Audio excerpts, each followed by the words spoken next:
अस्सलाम वालेकुम। नेक्स्ट हम डिस्कस करेंगे लोकोमोशन इन रेप्टाइल्स। अब रेप्टाइल्स के अंदर लोकोमोशन के लिए बड़ी ही स्ट्राइकिंग, बड़ी ही अहम एडेप्टेशंस हैं, उनको हम डिस्कस करते हैं वन बाय वन।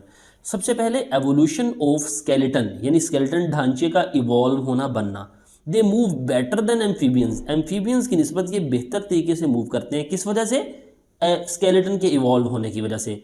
फिर ये किस तरह मूव करते हैं? Walking and running. अब देखें, एम्फीबियंस जो थे, जो कि पानी और खुश्की दोनों जगहों पे रह लेते हैं, अब वो ज़मीन के ऊपर एक किस्म की अब क्रॉल करते हैं, क्रॉलिंग करते हैं। जबकि रेप्टाइल्स क्या है, इन्होंने क्रॉलिंग से आगे चलना शुरू कर दिया और रनिंग, दौड़ना भी शुरू कर दिया।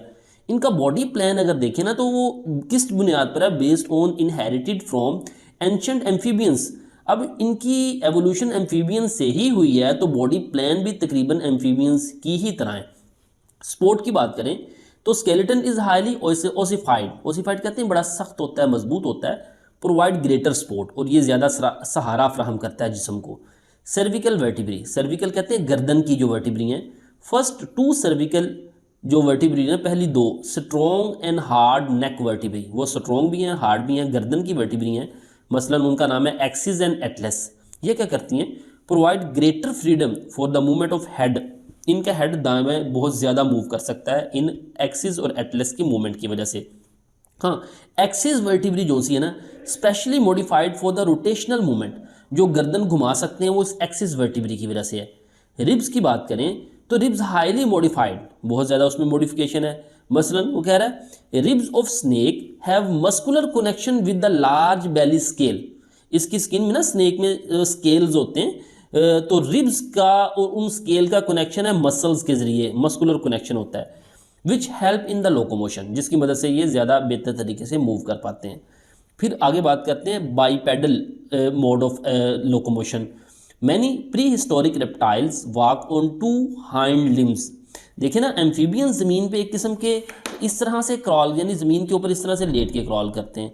तो ये आहिस्ता आहिस्ता ज़मीन से उठना शुरू हुए। पहले चार टांगों पे चलते थे, फिर कुछ रेप्टाइल्स दो टांगों पे, बाईपेडल, उनमें लोकोमोशन आ गई। तो जो प्री हिस्टोरिक कहते हैं, शुरू वाले पुराने लाखों साल पुराने जो रेप्टाइल्स हैं, उन्होंने हाइंड लिम्स पिछली टांगों पे चलना शुरू किया। They had narrow pelvis. Pelvis कहते हैं ये जो कूल्हे की हड्डी होती है, तो रेप्टाइल्स के अंदर पेल्विस बड़ी ही नैरो होती है, ये स्पाइनल कॉलम को सपोर्ट करती है पेल्विस।